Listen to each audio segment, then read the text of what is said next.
দর্শক, কয়েকদিন আগে সরকার থেকে এরকম আশাবাদ ব্যক্ত করা হয়েছিল যে আগামী নির্বাচনে ৫৫% ভোটার ভোট দেবেন। সরকারের পক্ষ থেকে এই দাবি কোন ডেটার ভিত্তিতে করা হয়েছিল সেই ব্যাপারে কোনো স্পষ্ট ধারণা আমাদের কাছে নেই।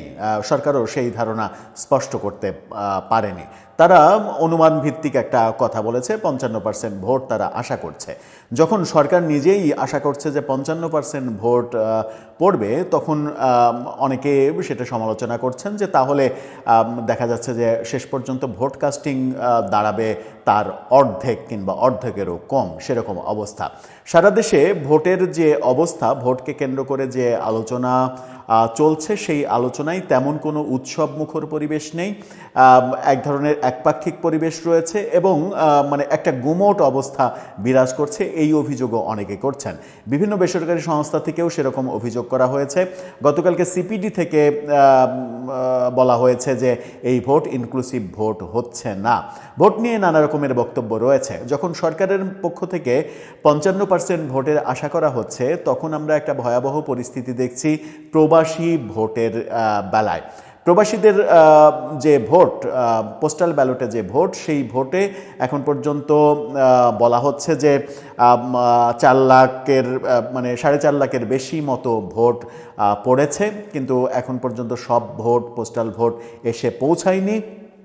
সেরকম পরিস্থিতিতে বিবেচনা করা হচ্ছে যে যদি ৪.৫ লাখ কিংবা তার একটু বেশি ভোট পড়ে, তাহলে প্রবাসীদের মধ্যে কত পার্সেন্ট ভোট দিলেন আর কত পার্সেন্ট ভোট দিলেন না, কিংবা এটাকে অন্যভাবেও বলা যায় যে কত পার্সেন্ট ভোট থেকে বিরত থাকলেন কিংবা কত পার্সেন্ট ভোটকে বর্জন করলেন, সেই ব্যাপার রয়েছে।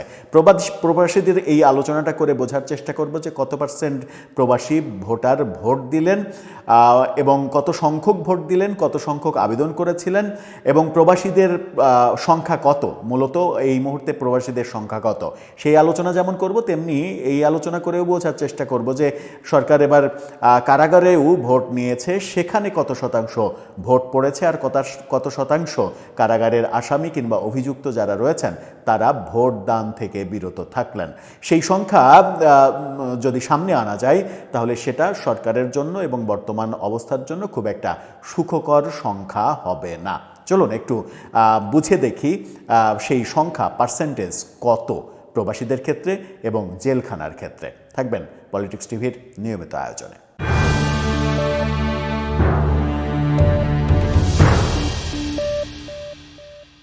দর্শক, বলছিলাম প্রবাসী ভোটারের কথা। প্রথমে প্রবাসী ভোটারের প্রসঙ্গ আলোচনা করি, তারপরে আমরা একটু জেলখানায় যাব। প্রবাসী ভোটারের ব্যাপারে কালের কণ্ঠ একটা নিউজ করেছে। কালের কণ্ঠ তার নিউজে বলছে 4,94,000-এর বেশি প্রবাসীর ভোট দান সম্পন্ন, অর্থাৎ 4,94,000 মতো 4,94,185 জন ভোটার ইতিমধ্যে ভোটদান সম্পন্ন করেছেন। সেখানে আমরা দেখছি যে প্রবাসীদের কাছে মোট 7,66,862টি ব্যালট পাঠানো হয়েছিল। 5,27,033 জন প্রবাসী সেই ব্যালট গ্রহণ করেছেন, অর্থাৎ প্রায় 2.5 লাখ প্রবাসী ব্যালট গ্রহণই করেননি, ব্যালটই নেননি। সেখানে দেখা যাচ্ছে যে 4,94,185 জন ভোটদান সম্পন্ন করেছেন। সরকার বলছে যে এই সংখ্যাই ভোটদান সম্পন্ন করেছেন, কিন্তু সেই vote ballot paper, postal ballot, সেটা কি সরকার হাতে পেয়েছে? সরকার হাতে পেয়েছে 4,22,960টি পোস্টাল ব্যালট। 4,22,000-এর মানে 4,23,000 মতো পোস্টাল ব্যালট সরকার হাতে পেয়েছে।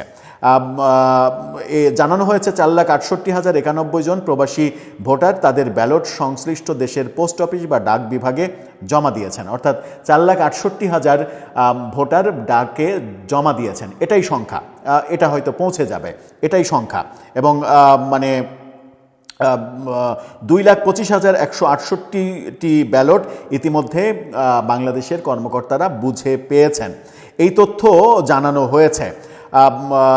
দেশের অভ্যন্তরে আরও রয়েছে মোট 15 লাখ মতো পোস্টাল ব্যালটের ভোটের সংখ্যা, সেখানে 7 লাখের বেশি হচ্ছে বিদেশে পাঠানো হয়েছিল। 4,22,000 মতো নির্বাচন কমিশন হাতে পেয়েছে। 4,22,000 যখন নির্বাচন কমিশন হাতে পেয়েছে তখন আমরা একটু জানার চেষ্টা করে চলুন যে প্রবাসীদের সংখ্যা কত। আমরা প্রবাসীদের সংখ্যা হিসাব করে মানে যে তথ্য পেয়েছি সেটা হচ্ছে সরকারি এবং বিভিন্ন সূত্র অনুযায়ী বর্তমানে বিশ্বে বিভিন্ন দেশে প্রবাসীর সংখ্যা 1,20,00,000 থেকে 1,50,00,000-এর বেশি হওয়ার সম্ভাবনা রয়েছে। জনশক্তি কর্মসংস্থান ও প্রশিক্ষণ ব্যুরোর বিএমইটির তথ্য মতে 1976 থেকে 2023 সাল পর্যন্ত 1,58,00,000-এর বেশি কাজের উদ্দেশ্যে বিদেশে গিয়েছেন এবং এই সংখ্যা পর্যায়ক্রমে কখনো মানে ফিরে এসেছেন কিংবা মৃত্যুবরণ করেছে আবার গিয়েছে, সেই ব্যাপারগুলো দেখা গেছে। মধ্যপ্রাচ্যে সৌদি আরব সহ বিভিন্ন দেশগুলোতে প্রবাসীদের সংখ্যা বেশি। প্রবাসীদের সম্পর্কে মূল তথ্য যেগুলো বলা হচ্ছে বিভিন্ন সূত্র থেকে 1,20,00,000-এর বেশি, তবে বিভিন্ন সূত্র 1,50,00,000-এর উপরেও বলছে প্রবাসীর সংখ্যা।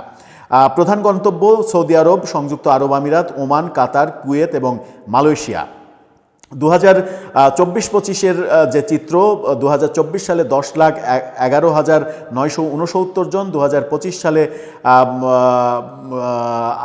এই সংখ্যাটা দেয়া নাই, 2024 সালে 10,11,969 জন প্রবাসে গিয়েছিলেন এরকমটা, এবং প্রবাসীদের রেমিটেন্সের উপরে আমাদের রিজার্ভ, ব্যাংকের রিজার্ভ নির্ভর করে এই ব্যাপারগুলো উঠে আসছে।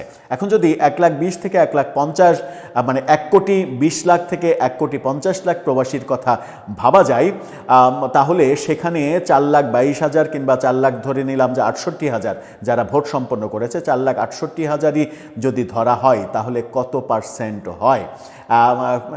সেই সংখ্যা হিসাব করতে গেলে 3%-এর অনেক কম হয়। একটি ফটোকার্ড সামাজিক যোগাযোগ মাধ্যমে ছড়িয়ে পড়েছে, সেই ফটোকার্ডটা আপনারা দেখে নিতে পারেন।